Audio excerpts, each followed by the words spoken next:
glad you are joining us, Linda. But for our viewers who do not know you, Linda, do you want to share your name and what district leader you hold in the district?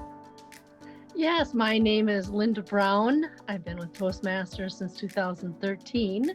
Currently, I am the Division N Director, a newly formed division this year, and took on several clubs, a five area division, and seeking still some more area directors, of course. That's good to hear. I love that I had the opportunity to be part of the transition plan where you stepped in as the newly elected division director. And I thought with all the backgrounds that you bring with you, this is really a wonderful opportunity for District 6 to have you as a division director. So let's get to hear more about you. When you were taking up this role, what did you think about the role as you were taking the role of the division director, Linda? I was excited, yet apprehensive because I wasn't sure that although I understood the list of roles and responsibility, there's that sense of not really understanding what it takes to fulfill that. And while that was my crutch, I've embraced that because what I've learned from moving forward is that everyone has a welcoming personality in the organization. Yeah, there's some rough edges that you have to work through, and there's some tough skin that you can grow. But at the end of the day, we're all good people in Toastmasters, and everything can get ironed out. And from my experience in division director so far this year, I have been faced with quite a few conversations that changed my outlook and how I approach things, and even able to step back and come back and reapproach conversations with people that might be difficult. Because once that is completed and under the bridge, there's so much that can grow from every party and throughout the district, because we don't have hangups anymore on maybe whatever transpired or what miscommunication led into what argument. And that does occur. It happens every day. It happens at the club level, it happens at the officer level, it happens in communication upward, and even a typo in emails. First rule I learned: recheck the email before you hit send. Word check really doesn't do what it's supposed to do. And that growth for me has been so invaluable in that it has changed a point blank on how I listen, because it's how I perceive the person in front of me, and I don't want to have the communication based on perception. I want it on reality. I want it very truthful and transparent. And if we don't understand something, let's work to the definition level, because we use different word choice, we have different mannerisms, we come from different cultures. And even in stressful times working at home where we're in front of a camera way too long, you have to step back and say, this is a new person. It's not the meeting group I was within 15 minutes ago. This is a new conversation. And I just want to point out, having a feeling in the morning that might set you off negative, you can reset. I beg you to reset, because you don't have to tell everyone the rest of the day how bad that moment was, because that's the misunderstanding you have to go back and address. You don't have to share that. You just have to go back and check in with that. And I'm finding out 9 times out of 10, the issue actually started with me. Not maybe how I reacted, but maybe how I thought it should have gone. And then I get anxiety.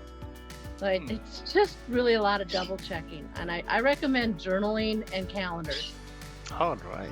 Well, you shared a lot of great experiences. And I think the journaling is very important. At the same time, I can relate to the cultural backgrounds that we all bring to Toastmasters, which is what I find very fascinating, that we not only get enriched, but we also enrich other people by sharing our cultural experiences. And I thought I saw some few glimpses of many such positive experiences in your experience so far. But if I were to ask you, was there one or two positive experience that really stood out, or maybe stories or something that you want to share with us? I know you have already shared quite a few, but if it was just one or two, if you want to expound on some of the positive experiences. Oh, definitely. While we're in this new pandemic experience, clubs are struggling for membership. So when I go in to visit several clubs, just because I don't have the area director support right now, that I'm actually following through and seeing each of these 9 clubs. Without an area director, they'll flounder. So I go in as the face of District 6, and from that experience, I've left the group inspired. They've inspired me and kept up communications very directly, gave them visit reports that were so polished because they demonstrated.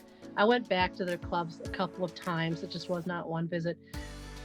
And that experience, just in that one-on-one growth to the officers, to give them enough confidence that yes, they can muster through this. We have resilience together. That I'm seeing great things happen in the 9 clubs I had visited. Equally so, on the other example, I have 3 area directors that are doing a phenomenal job, pressured with the same kind of constraints. And I'm taking time to work with them on one-to-one on specific issues, perhaps writing a visit report that would be polished and very honest, but yet not critical. We don't want that. We just want to move forward with what we can do. And I'm seeing great things from them. They've all done moments of truth. They all came back with a SWOT. They're identifying tools that can really move them forward. So I'm really, really happy with my division. I got 3 Crackerjack area directors. Wow. SWOT is something that I think a lot of corporations use. So I'm glad you are using that for your team. And I'm very proud of the fact that it is an analysis which really helps everyone. So kudos to you and your team for always doing that. And of course, I always love hearing the experiences a district leader has when they visit their clubs. So thank you for sharing that. I'm sure you have had learning opportunities as well, apart from the positive experiences.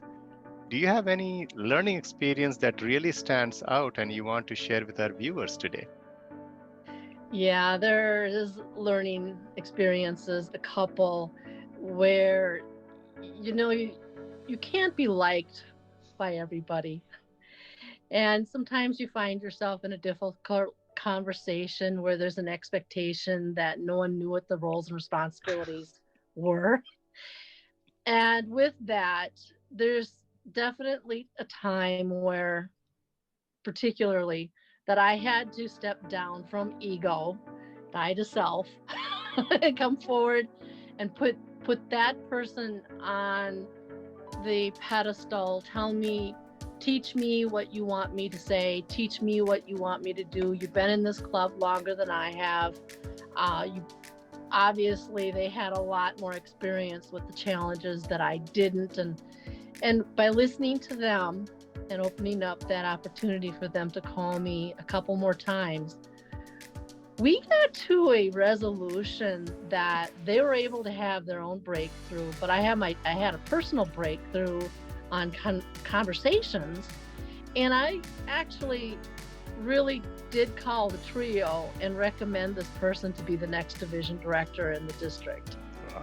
That is how much that I learned about him that I wasn't going to get without really just finding out what that is and investing in that conversation. As tough as that conversation started out to be, we're best friends now. Wow.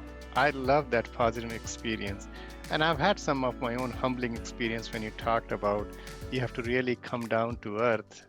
Basically, you use the word ego, and I tend to think the same way that sometimes it really tells a lot about our own thinking while we work with other people.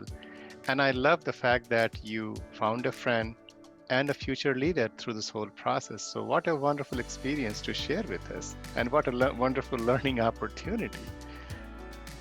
You know, when I started with Toastmasters, I always used to look at the district leaders and I would be wowed by wow, what kind of work they do.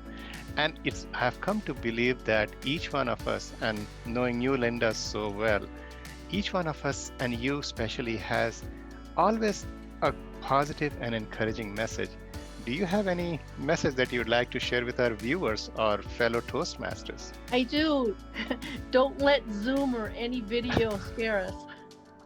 I have I have spent my entire Toastmasters coming up with a theme for my speeches, which is presenting by stage position, and you're finding your strongest position on stage. You can do that on video as well. You sitting to an angle of video makes us look the best, and there's enough movement forward and back so we don't look like we're a robot. But here's a trick on smiling, because that's what we see right now, because we're not really in presence of each other in the sense of feeling the energizing room.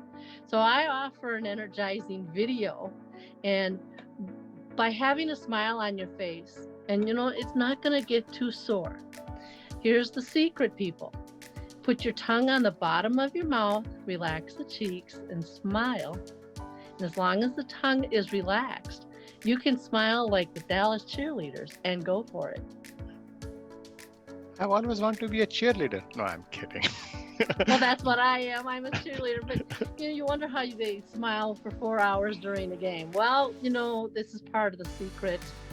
And I'm a dancer, so I come from stage presence in all of what I used to do. And it is really a relaxing form for our face to smile. And I'm going to tell you, it's a lot easier speaking to a person that's grinning than there's a person that's frowning. Yes, it is. I never realized the importance of our facial expressions, the smile, and how we present, and especially trying to figure out the best angle. And so far, I think many of us feel that when you are on Zoom, the only thing we have to do is make sure that we are looking good. That's it. But there is much more to that. So I'm glad you shared the message that use this opportunity to smile. And I'd like to relax my tongue, put it at the bottom of my mouth, and put my chin or the smile up. So I will try to follow that, Linda. Thank you for sharing that. You're welcome.